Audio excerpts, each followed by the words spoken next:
You must have a neighbor. And here we go. What's up, Profitable Stylist? Here we go Oh, this I gotta week. go, This y'all. is I gotta just be. a roast on Eddie Ohanian, brought to you by Bernard Ori. All right. I'll see We are y'all just next week. finishing up on our Bye. Facebook Live. Thank you for joining us over there in the private group. If you are one of our fellow hairdressers that have taken classes with us before and continually get education and support from us, that's what that channel specifically designed for. For those of you joining us here on YouTube, it is for absolutely everybody involved. We have had a boost in subscribership, so we thank you all very much for that.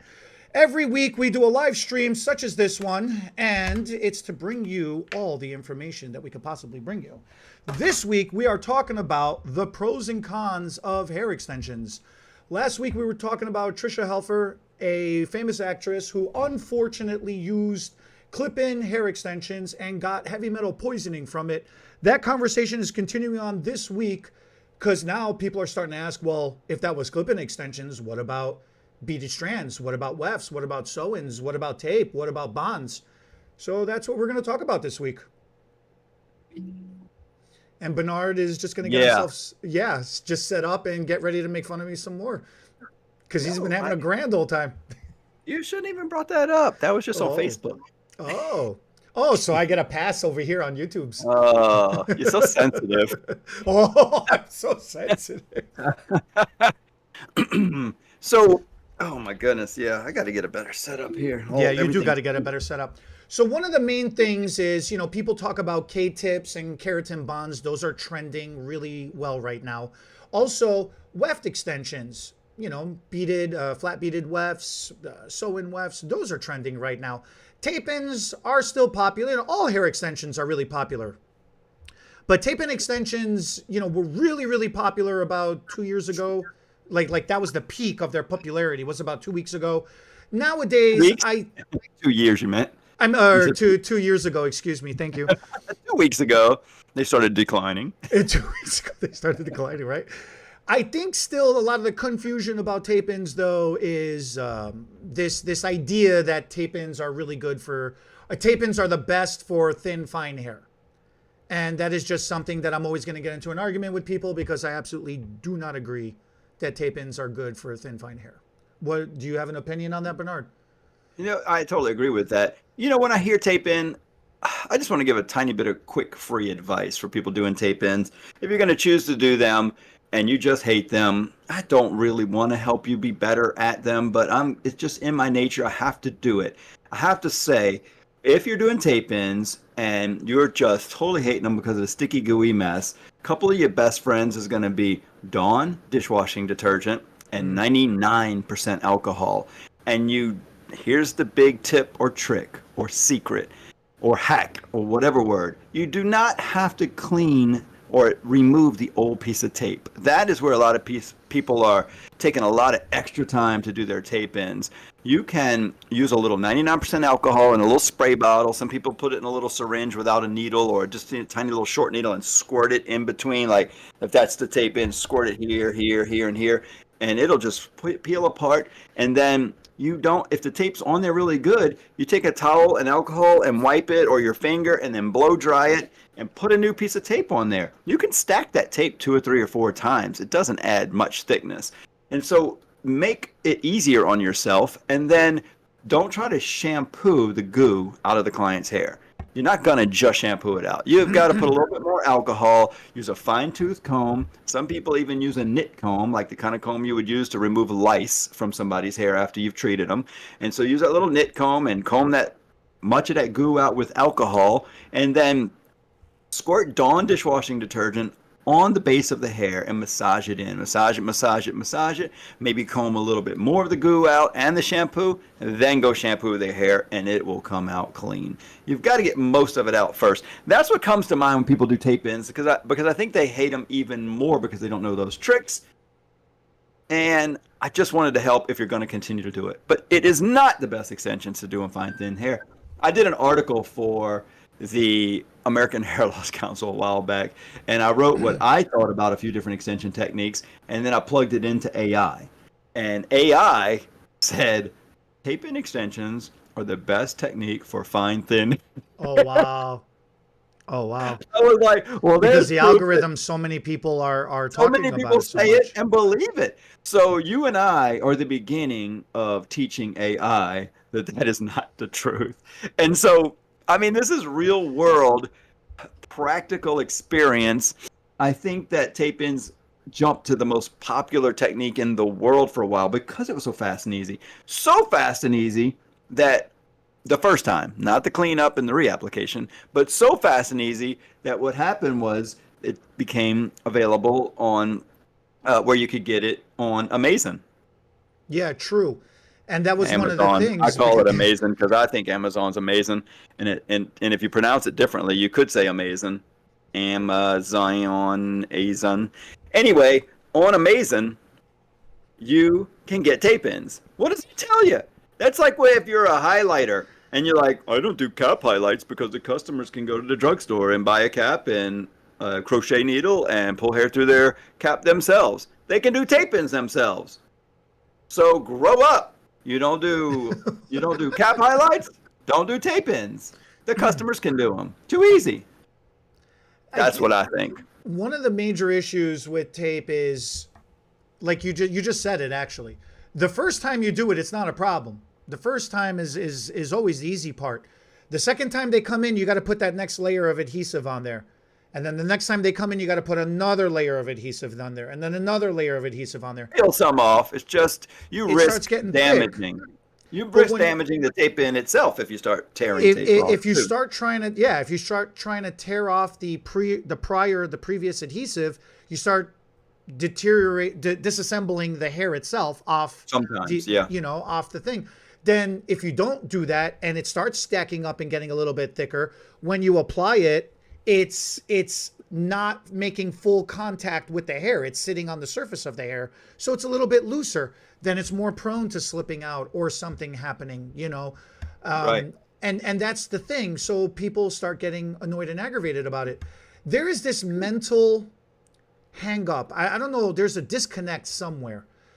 Hair extensions are not supposed to be worn for extended periods of time. Each type of hair extension has a life cycle. Tape-in hair extensions were originally, and their purpose was to be either 4 to 6 weeks on thin, fine hair or 6 to 8 weeks on normal or thicker hair. And then that's an average. So if you have thin, fine hair that grows very quickly, you're actually 3 to 5 weeks. If you have thin, fine hair and your hair is very fragile, compromised, the condition of it is not strong, then that's also either 3 to 5 weeks or actually 2 to 4 weeks. It is not meant to go 6 months. And this is the mentality that everybody gets is, oh, I should be able to wear hair extensions for 6 months. My keratin smoothing treatment should go 6 months. My highlights should go 6 months. And it's like there are different types of all of those services that are designed for that, but that's not all of those services. And I think that's one of the downfalls of tape. Well, and I think that especially new people getting into it have no idea that not all tape is the same. True, So the adhesive even- itself, yeah. Yeah, the tape that you put on the extensions. The company you buy the hair from may not have the best tape on their extensions. They might have decent extensions that last, but you'll find there's different companies that sell tape to go on. One of the better ones is a guy named Patrick, owns a company called Max Adhesives. He's got little tape strips that are superior to most of the tapes we've ever used. Now, sometimes they don't fit your size extension because you might have an odd shape or size, but it fits most traditional size, 1.5 inch wide by whatever that depth is. I'm not sure. But if you're going to do that, you can get a better tape and make your extension perform even better later, and the cleanup's even better. So there's a lot of choices there. But let's move into, well, you know what? Let's hang out here for just a second. Hair Visions, which used to be called OnRite, had the, God, I don't know if it was the original, but I was using it before tape-ins even came out. They had a tape-in, Eddie, that was, I mean, it was a long piece of tape. It was rolled up and put in a pretty little clear plastic box. And the truth is, it was sold by weight. So if you got 8-inch hair, pretty short hair, then the weight was much wider because you had to go wider to get the weight. And if you had longer hair, the width was shorter because it was, again, sold by weight. And so most of the time I got this really long piece, and I was using about 18-inch hair. And some people would part all the way around, like we put a weft in, and just tape it all the way around. But you did have to stick two to each other. So you tape it all the way around and then try to pick up that whole row. And it was hard to keep the hair up in the air to stick one on the bottom side of it. So we found that using smaller pieces was better. And what I was doing is I take that whole thing, fold it in half, and cut it. And then fold it in half and cut it, and fold it in half, cut it, and end up with a whole bunch of little short ones about like tape-ins were now. So I was using about 1.5 to 2 inch size strips, putting them on people's heads. When they first made them, they just said, these tape in, it's temporary, it's kind of like clip-ins, but flatter and smaller to the head. We don't really know how long they'll last. They were selling them saying, you might get a week or two, and you just take them out, put them back in. It's pretty easy. It's tape. And then they started using more aggressive tapes because it was coming from a hair replacement company. So they were familiar with their tapes, and they were like, you know what? Why are we using that daily wear tape that men tape a toupee on with? Let's use that tape that a man with hair replacement gets 3 or 4 weeks or 6 weeks out of. Let's try that tape on this long tape in. They put that on there, and we were like, wow, we're getting 4, sometimes 5 or 6 weeks. This is incredible. And then SoCap at the time came out with their tape ins around the same time the rest of the world was coming out with tape. And they were saying, well, we don't think tape is really for full heads of extensions. It's more like for a little piece here and there, a pop of color. And I was the first one at the New York show to say, it's for full heads. I've been doing it for years. It was just with a made up size and tape. And I've been accidentally, I'm one of those guys that's like, I invented the tape ends. But I didn't actually manufacture them. I was just so deep in the extension world that I was kind of doing it with everybody else, and we're all creating and figuring stuff out. And I wasn't working for I am now, but I wasn't working with a company that would say, Bernard, what are you finding is working? Like, what tweaks are you making? Let's mass produce that and sell it. That wasn't me. That's kind of where I am now, and kind of how the on-stage extension weft happened. They're like, Bernard, what's working in the market? And then I was like, oh, the beaded weft, it's going to sell. And it has, because it's better than everything else right now. We were joking about keratin. Like, keratin strands have the most diversity and creative opportunities to be used with a K-tip or a keratin tip. Most of you guys know it as a K-tip. So we kind of transition. No, everybody, people always ask, what's the difference between a keratin bond and a K-tip? There's no difference. That K stands for keratin. I thought this was a trick question. No, it's not a trick question. Just everybody always asks, what's the difference? So the difference is words are always evolving. That's all. And companies are trying to make their product sound unique. And so for the longest time, it was just something. It started off with hot glue, right? From a hot glue gun. And it was kind of amber in color. It had a little brownish color, so it wouldn't gloss underneath what's wrong? Do me a favor, explain your comment a little bit better. What is the Russian method powder keratin extension? I don't know anything about. No. We just got a comment, so I need that comment expanded a little bit. Oh, better. You're asking whoever just wrote that comment. Yeah. I'm not sure. I'm following exactly because I'm going. So while they're doing that, let me go into a little bit of the history of how I learned about keratin tips, and felt like I invented that also. Well, I did, but I just didn't get the. Really, because I was doing wefts. I was sewing wefts in, and I saw some people cutting some hair off and using the hot glue gun. And you would cut some hair off a weft, put some hot glue on there. Now, the glue was amber in color, and they were charging a lot for these glue sticks that were kind of tannish. And I thought, can't be any different than the clear glue sticks, and they're not free, but cheap. So I bought some clear ones, didn't hold as well. I'm like, all right, so the glue sticks with the amber color also have some extra holding power. I'll pay the extra money. So, I didn't just believe what I was told or showed. I would test it. So I'm using the ambered ones, and then I'm having an assistant help me. And how can you have an assistant help you? We just got the hot rod to melt that adhesive onto the client's hair, So we'd squirt the hot glue on the hairs at the end, and then we would take this little bundle of hair with this glue on it, stick it up next to the client's head, and use a single hot rod. We call it a purging tool. Did you do extensions when we did them like this? I didn't, but my aunt, my uncle and Okay. my aunt did them. So what I did was I had an assistant, and I'd say take a little section of hair like this, flick out the little short hairs because you got the return hairs near the weft. So hold it about 1.5 inches down from that weft so that when you cut, I don't want all that extra short hairs in there. Maybe re-grab it lower, give it a little flick, put it back together, put the hot glue on there, and then she'd be standing there with it in her hand, ready for me. And I said, stick it to the mirror. So she stuck it to the mirror and started making them. So before you know it, I got them all stuck on the mirror in rows. And I'm like, boy, if we could just have these pre-made like this. Yeah. And it wasn't a month or two later, they had pre-bonded, pre-glued hair. And then somewhere along the line, somebody decided that, oh, if we say it's keratin, I'm sure it's just hot glue and plastic or melted plastic. But if we say it's keratin, maybe we mix a little keratin in and then call it keratin. That's good for that's what hair's made of, nails are made out of. It'll sound healthier. And so who knows if there's actually, I'm not a scientist, who knows if there's actually keratin or if it's actually made out of keratin. Whatever it is, some companies hold better than others. Whatever it is, it's some sort of hard material that softens when you heat it, holds hair really well.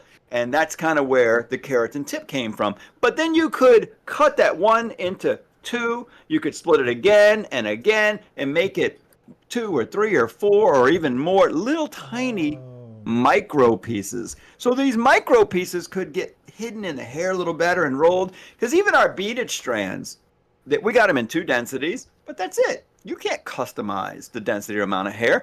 Most people don't want to, and they like the other benefits of the ease and speed of use because most of what we do is pretty systematic. That's how you make a lot of money, is you figure out what works for most people and do that. And then you critique. You can, not critique, what's the word I'm looking? You can customize where you need to. Yeah. Yeah. So did you get the question clarified? Yeah, I got the question clarified. Okay, so this is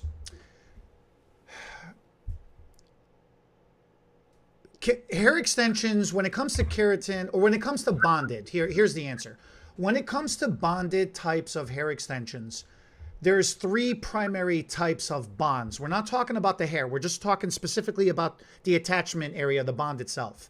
You've got plastic, you've got some kind of resin or glue, and you've got some kind of keratin, some kind of protein, some kind of powder, okay? So real quick, plastic is plastic, just as you know it. It makes it very cost effective or cheap, however you want to say it. Hair Visions had a bond that they called it polyester, which is a form of plastic. Form of plastic, right? One of the issues is when it hardens, it becomes, when it cures fully, it becomes rock hard. And if it gets heated up from the heat from washing, blow drying, flat ironing, curling iron, blah, blah, blah, whatever, it'll soften, it'll get re-hard again, it'll get rock hard. And if you're not careful, you could literally scratch your skin, cause abrasions or some heavy discomfort. When you go to break it down and remove it. And spreads, and it's harder to remove. And then it causes tangles and stuff like that, yeah.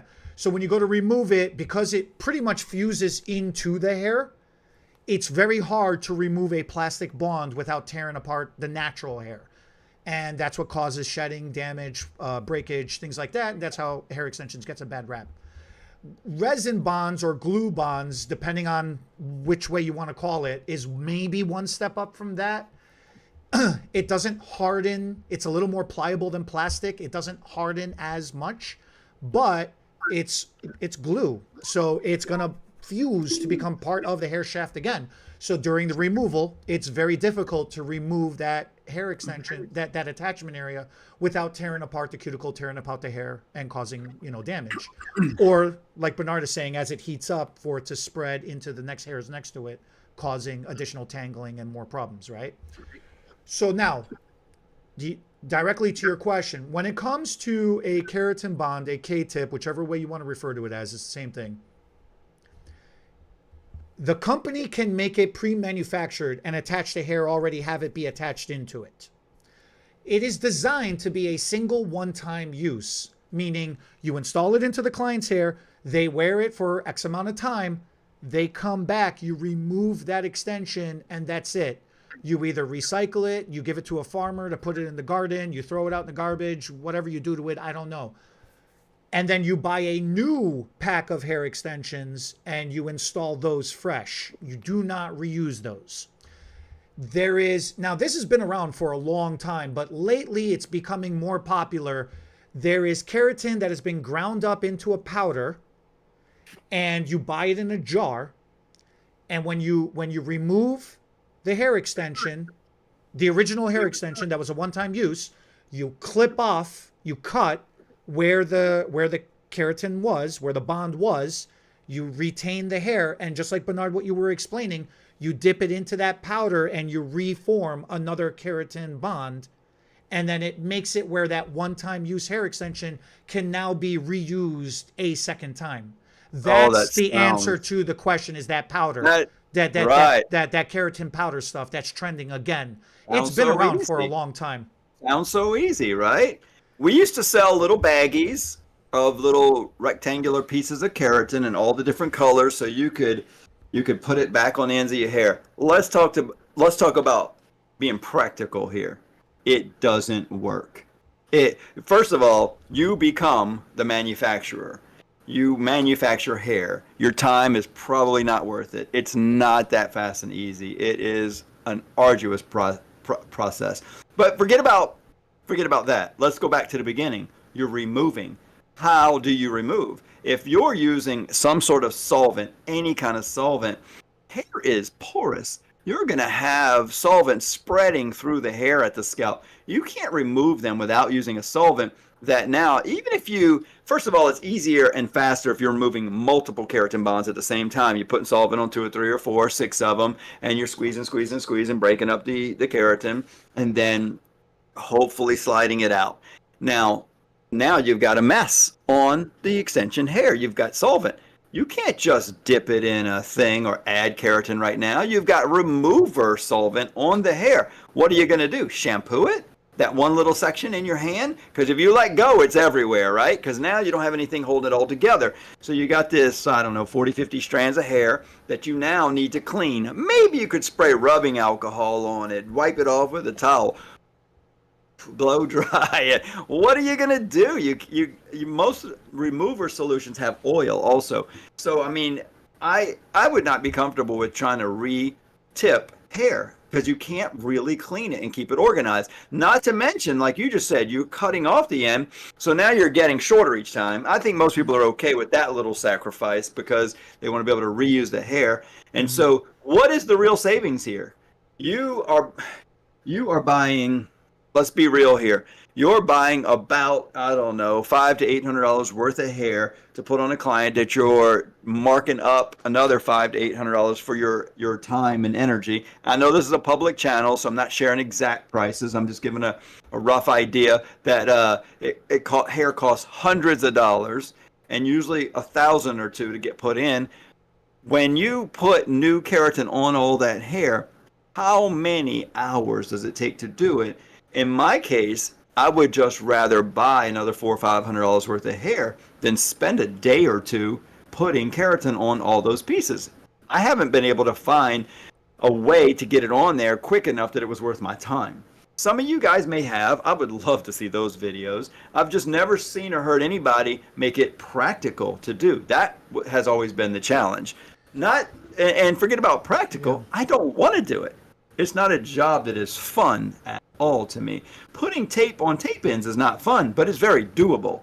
But putting keratin on the end of some strands that have been removed, I'm pretty handy. You know, Eddie. I make wood planks out of logs. I love to do stuff, make stuff good with my hands. I can repair a wall, but I could not figure out a way to get keratin back on the ends of those hairs in a practical manner. It just took so much time. So that's why we quit selling the keratin tips. I guess a lot of other people bought them and couldn't quite figure it out either. Well, and it's like, we call them tips. I was referring to it as powder. The comment is saying it's more like a sand. It's ground down very fine material. So, you know, I'll I'm just just stick to the hair if it's dry powder. it's small granules. It's almost like lightener. It's very small granules, like sandy, I guess, right? And the thing is, so you What remove makes all it that stick to the hair. hair? You so like you just said, you it comes in a little jar.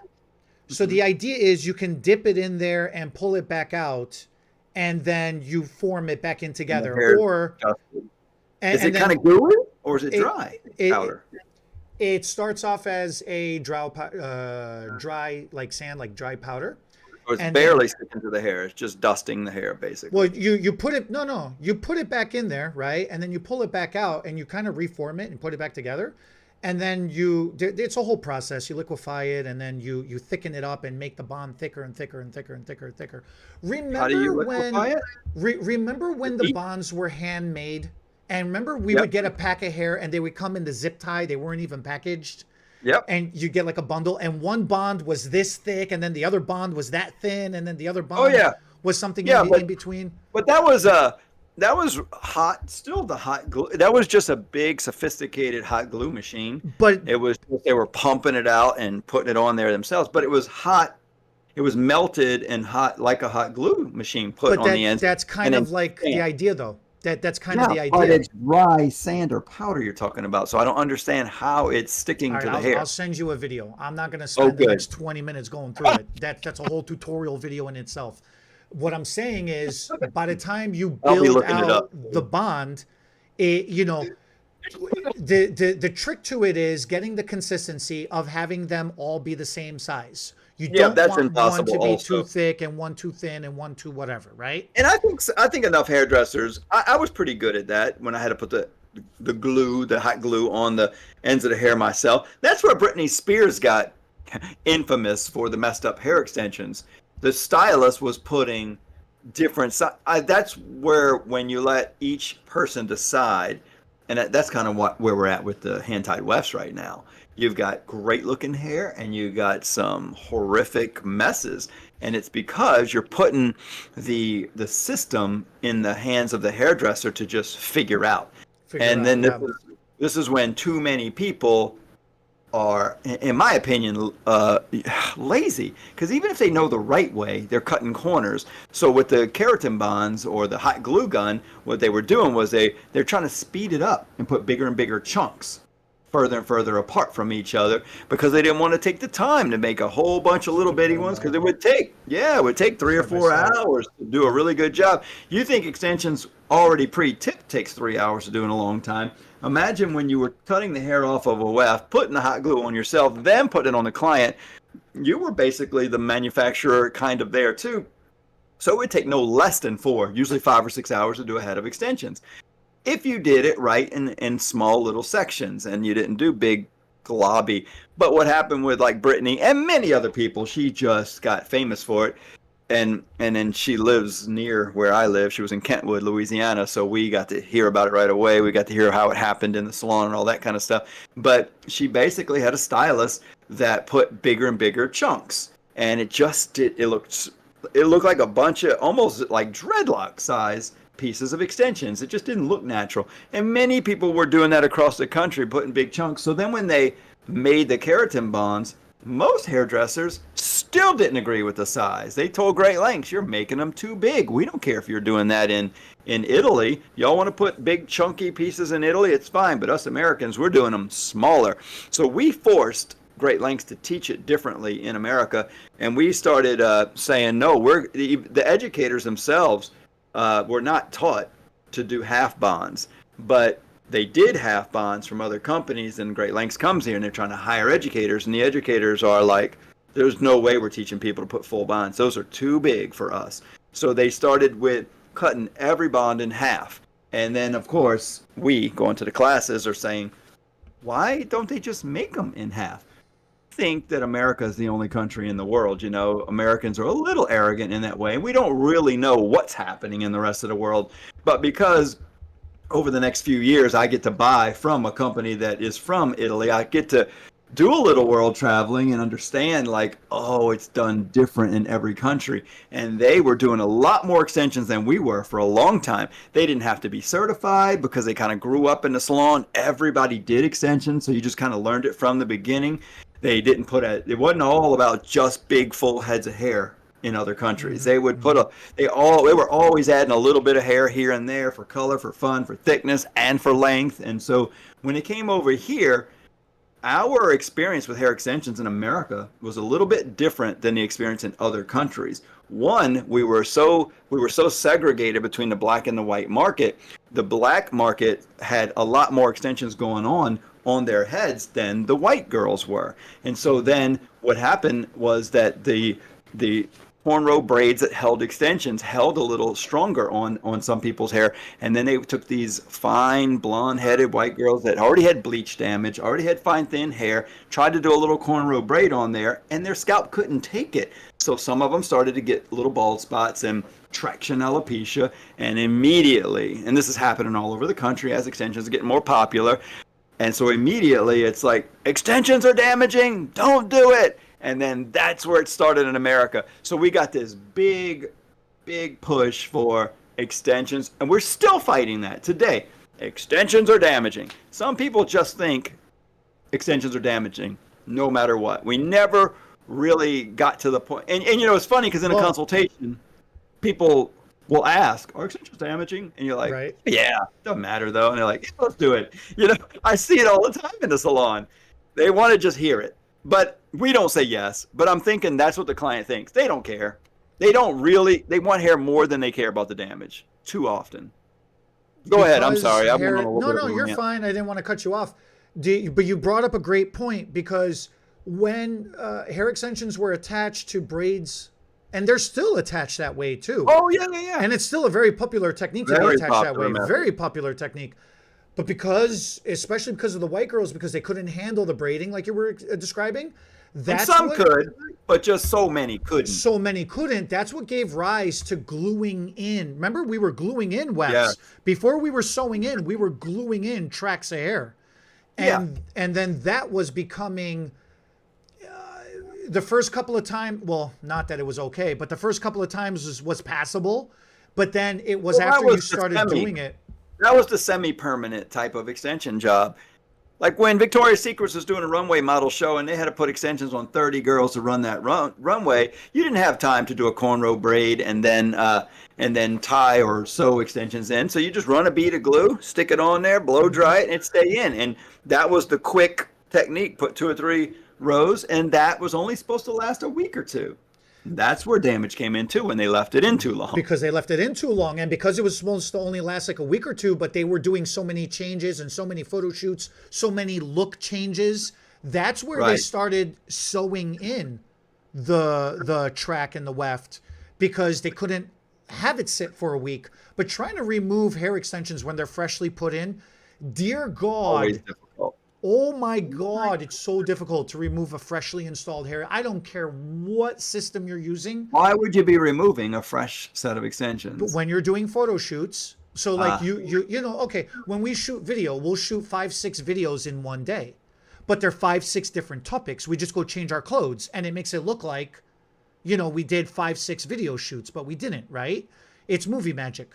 So it's the same thing with the photo shoot. They have a dozen different outfits and a dozen different backdrops, and it makes it look like they were in a dozen different places, but they all did it in the same 15-hour day, 16-hour day. You know, they didn't do it over the course of 6 weeks. So you might need your hair this long for the first photo. You might need your hair this short for the next photo. You might need whatever kind of, you know, combination style for the next photo. So it just became easier to sew in and cut out the string, you know, the thread. Yep. Sew in the next piece, take the next photo, next look, take that out, and it was just a speed convenience thing. And that was okay if you left the braid in and you just sewed different colors or lengths in. But when with glue, that was a little more aggressive. Glue in all techniques became a little more aggressive. And you know what? I'd say the glue is not where the damage came. The damage came mostly from the hairdressers, because removing glues or adhesives had to be done carefully. and caringly. And that's where we didn't all care the same. So if you're in a rush and you're trying to push it out faster, you've got to let those solvents do their job, let them soften. You've got to do some softening yourself. And then you've got to pay attention to how much combing or pulling But or Bernard, I have to be on time. My next one's coming in. I have to be on time. right. And that's when you get nervous. You're like, oh, I got to get this crap out right now. And you start pushing it a little. When I would walk around the salon, or I was in the salon doing hair, and I'd look around at other people doing extensions, if I saw a customer from the side that looked like this, I knew. I would look and I'd be like, why is that lady bobbing her head like that? She's listening to music. Yeah, right. It would be a hairdresser holding the hair with a comb and combing a bond out, going like this. And she's like, looks like a machine. And that client's head is like, And I'm like, whoa, whoa, whoa, whoa, stop.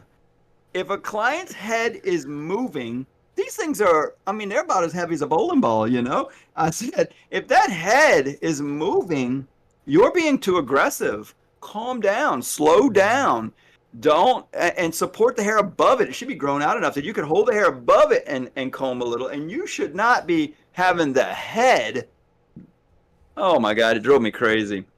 How can you not notice that because some clients aren't tender-headed. Well, because so you're tunnel vision. You're just seeing the hair, the section of the, you got that attachment right there, and you're doing everything you can to get that attachment off, and it's not giving. It's not coming off. So you're just grinding at it that much harder, and it's still not coming off. And you're like, son of a, and you're just trying to doing everything you can.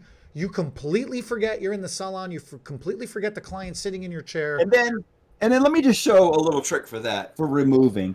I don't think a lot of people realize, like, if this is the hair and this is the comb you're going to use to try to get it out, there's a couple of positions that I always call it a push and a drag. You can push or drag a comb. And so most people are in the middle. You can drag a comb and you can be more fast and aggressive because you're just dragging over the top. But if you turn that comb like this and you pull, when you hit a knot, that's when the head is like, Even straight up and down starts to be less aggressive, but pretty aggressive, and you're raking over it, and that head's going like that. But then if you're like this, you can be faster, and you're almost more like scrubbing and scratching. You can do that faster, and the head doesn't move. So drag your comb so you don't grab a little tangle or a little ball of adhesive. But more than anything, when you put remover solution on there and you squeeze it with that little tool, a pear plier looking thing, feel it with your fingers. If it's smushy and squishy and soft all the way through, it's probably ready to come out. But most people start working it sooner than it's ready to come out. That's the challenge there. I think one of the other big issues that I don't hear enough people talking about or bringing it up a lot, is wearing hair extensions past their intended life cycle. You brought that up earlier. That's a good point. It really makes me mental. It really does. They're like, oh, I've been wearing this sew-in. I've had this thing sewed in for 6 months. It's like, yeah, but that thread I got 7 months out of mine. It just like it's a badge of honor. It is great to hear that somebody was able to wear it that long. It really is. But then you find out that it was a tape extension or it was a sewed extension. And it's like, dear woman, why are you wearing it for that long? Even when you hear money. The beaded extensions. Yeah, the bead is holding on. But to save money, I understand. But the worst thing that's the main reason. But everybody ignores the fact that hair sheds. And I'm not talking about the hair extension. I'm talking about your natural hair. It sheds. Right. So if your hair was attached to this much, and now it's only attached to this much, and then it's got to shed again, and it's only attached to this much. Why'd you pick that finger? Okay. Yeah, because that's my point. Take it out. Why do you still keep it on with one strand of hair holding it up? Okay? Take it out when it's supposed to be taken out. And that's where the on-stage beaded wefted strands has gotten so much popularity. Yes, I love a keratin bond just as much as you. The problem is You can't make people do those things that we're talking about correctly. You can't make, and you can't say, oh, you can say it, and it is true, but you can't make people believe like, oh, it's worth it. Spend more on a keratin bond, spend more on it, and don't leave it in as long. It'll be healthier. So it'll cost you more money, and it'll take a lot more time, but it's better for your hair. That is all true, but that's not going to happen. So what we've done is we've kind of cleaned up the best of all those bad worlds with the beaded weft and the beaded strand, the on-stage beaded weft and strand, to be exact, because we put the beads on the weft and strand already. So that makes it even faster than any other beaded weft that's out there. We took away the sewing and the string because we were pulling the hair through a pocket on the weft or a ring of hair on the strand. So we've got it down to where you can put it in so ridiculously fast, do a full head of extensions in less than an hour. But the real magic is the taking it out. You literally take a full head out. We've timed it a full weft out in 3 minutes. So if you got 2 wefts and in like 6 minutes, oh, you're brand new and it's going to take you 15 or 20 minutes to take it out. That still blows away all the other techniques out there. And then put it right back in, about 8 to 10 minutes per weft again. So the taking it out and putting it back in, because it's so fast and easy, there's no aggressive movements of damaging hair. It's hard to do wrong. There are still some things people do wrong, don't get me wrong, but it's hard to do it wrong, so it comes out so fast and easy, go back in so fast and easy, no sticky gooey mess, no sewing. So yes, you don't wear it as long. It's more like 6 weeks is the average, but because it comes out so fast and goes back in so fast, you don't have to charge much for the removal and replacing, and you're reusing the hair without dipping in some powder sand magic dust you're talking about earlier. You're going to send me a video. No dipping it into magic dust. No making or manufacturing keratin and putting it on the end of hair that you had to cut shorter to get a new clean edge on. You're just reusing the same hair almost as fast as you used it the first time, and you're charging, I don't know, $150, $250 to put them back in. You're still making really good money for your time. Even if you charge $300 or $400 in an hour to redo their extensions, that's minus color, highlight, cut and style, if you have to do any of that. But we've eliminated a lot of the problems. So then there's a lot less damage happening to the clients, and they're keeping their extensions on their head longer. They're reusing the hair more because they don't have all the time, all the expense, or the sticky gooey mess. I know that sounds like a commercial. Because the beads are separated. No, because the beads are separated. The one thing that irks me about the beaded, though, you'll have one stylist will take 2 strands of hair and put it in that bead because they think the less hair in the bead, the better. And then you have the opposite side that puts the entire head, trying to squeeze the entire head into the bead. Wait. So that's a good point, but you're talking about 2 different beaded techniques there, and I want to go into that. You're right on the not enough hair. So with our beads, they're very small. I think they're 3 and 3.5 millimeters in size, or 2.5 and 3. They're 2.5 and 3. I think you're right. 2.5 and 3. They're micro and small. They're very small beads, and you can't put too much hair in our beads. You can't. But you gotta put enough. Well, no. What I'm saying is, no. I think you misunderstood me there. I'm saying I want you to put as much hair as you possibly can in that bead.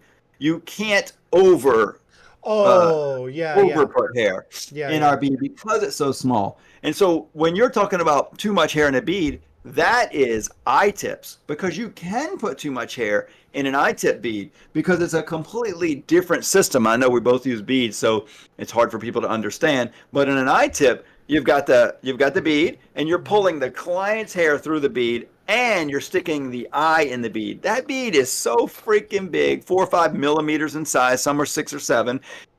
It's so big, you can put too much hair in there.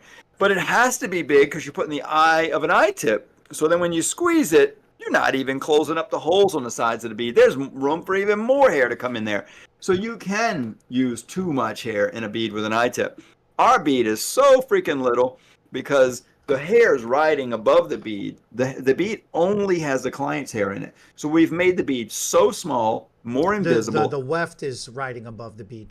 The weft or the strand, or even the strand. Yeah, you said the hair is riding above the bead. I'm sorry. Yeah. The weft. I knew what you meant, but I want people I'm glad you clarified. to truly appreciate and understand it. Yeah. Yeah, so it's riding above the bead. So only, oh shoot, I hit the whole computer. The the weft, I mean the client's hair is the only thing inside of the bead. Only So thing it can inside be the bead. so tiny that people ask me, how do I know how much hair to put in here? I say, keep pulling more till you can't. If you can't pull it through the bead, that's a little too much. Back off just a little bit. And you can just pull it back out the other side of your little loop and regroup. And I want you to try and put too much hair through the bead. I want you to try that. And But we do not have where a, it's so over directed that it looks like it's coming all into some crazy point, you no, know? you won't be able to. If you're doing a nice, neat little rounded or squared or rectangular section, you as you get wider and deeper, if it's consistent, That's exactly. you can't get too big to fit through Yeah. our bead. So Yeah. there's a little safety margin there, but we can't fix the other problem you mentioned first, where people put 1 or 2 or 10 hairs through a bead. If you get too tiny bit of a hair and pull it through, it's probably not going to be enough hair to support the weight of the weft or the strand. And that's a challenge we will always face. You have to have enough hair to support the weight. And that's why hey, we might sell tape-ins one day, so I'm going to eat these words, I know. But that's why I hate tape-ins so much. I hate tape-ins. That's going to be like a soundbite when I start selling tape-ins one day. That's why I hate tape-ins so much. It's just because it takes so much experience from the stylist to get it all right, to make it work right. And I did a lot of tape-ins. I did. But fine thin hair is not the place for it. And then you've got to, on that tape, you can't just put so much hair over this little weft here. Yeah, you can't take a tape in and then lay the hair on there like that and then put another tape over the top of it, because the tape needs to stick to tape. So you take that little bitty section, you lay it over the tape, and then you see them take a tail comb, as an earthquake here. Sorry about that. You see them scrape over the top of the tape and remove hairs, and you see hair tape. You've got to see tape, because the tape from this tape in has to stick to the tape of the other. You don't want the tapes just stick in the hair, because it won't just stick the hair and that's stay why well. they take the thin sections, which is wrong. They shouldn't be taking that thin of a section. Well, you have to take a thin section for it to stay in. You just need medium to coarse hair to be able to hold the weight of it. So that's why a tape-in will work okay there. You know what I did have somebody send me yesterday, which is fascinating. She goes, okay, Bernard, I ran into a problem I never ran into before. I've got a client that had tape-ins. I'm trying to switch her to your technique. But I did what you said. I got the single plus density and the double density weft, and it's not enough hair on her head. We had so many tape-ins. She wanted more hair. I said, well, you should have got 2 double densities to start with. I mean, you should have got more hair. And she goes, yes, I know that now. But she's got me putting her wefts since she bought them, and I like them, and they're easy to do. I'm so glad I did this.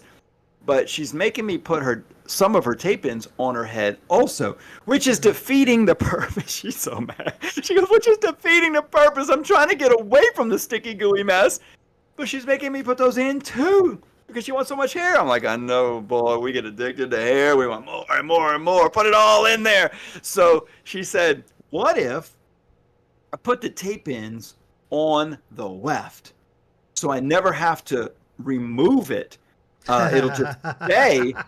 When I remove the weft and put it back in, the tape-ins will just come with it.